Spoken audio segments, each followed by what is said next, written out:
Hi, I'm Adrienne, and I'm going to show you how to do volumes by rotation with washers.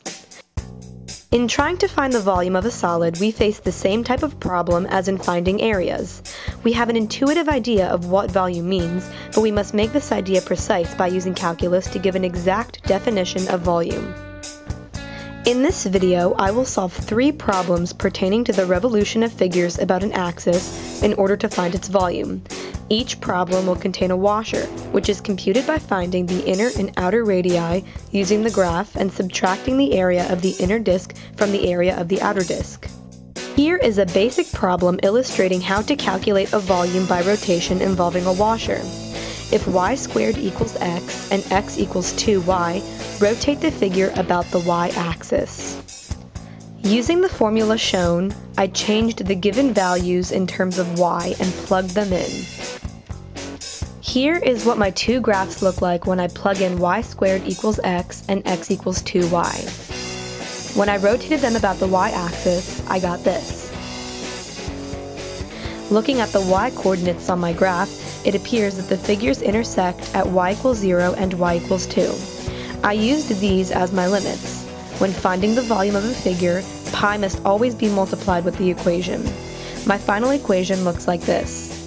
After plugging it into my calculator, I get the answer 64 pi over 15. Here is a more difficult problem illustrating how to calculate a volume by rotation involving a washer. If x equals y squared and x equals 1, rotate the figure about the line x equals 1. I will again use the formula pi times the integral of r squared dy to solve this problem. However, when I look at the graph, I see that the image is being rotated not around the origin, but around x equals 1.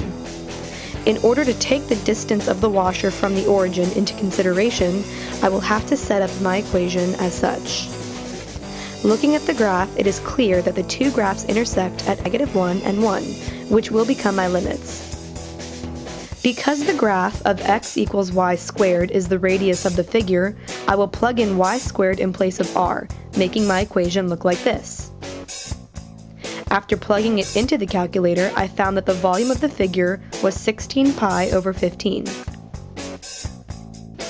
Here is yet another difficult problem that will require changing y values in terms of x in order to find the solution.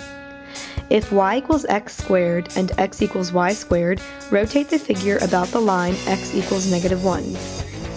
I will once again use the formula pi times the integral of r squared dy to solve the problem.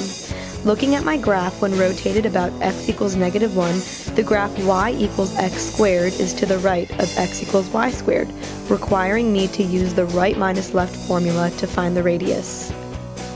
Since I am rotating with respect to the y-axis, I must change the given equation y equals x squared to x equals the square root of y, so I can plug it into the formula. Once plugged in using the right minus left method, the equation appears as so. However, the graph is not rotated about the origin, but instead around the line x equals -1, requiring me to take the distance into consideration when setting up my equation. When doing so, my equation now looks like this. Because the 2 graphs intersect at y equals 0 and y equals 1, my final equation will appear as such. I simplified the equation by changing the double negatives into positives. Finally, I can plug the equation into my calculator, giving me 29 pi over 30 as the volume of my figure. This concludes my video demonstration of volumes by rotation with washers. I hope it was very helpful, and I wish you all the best in your future mathematical encounters.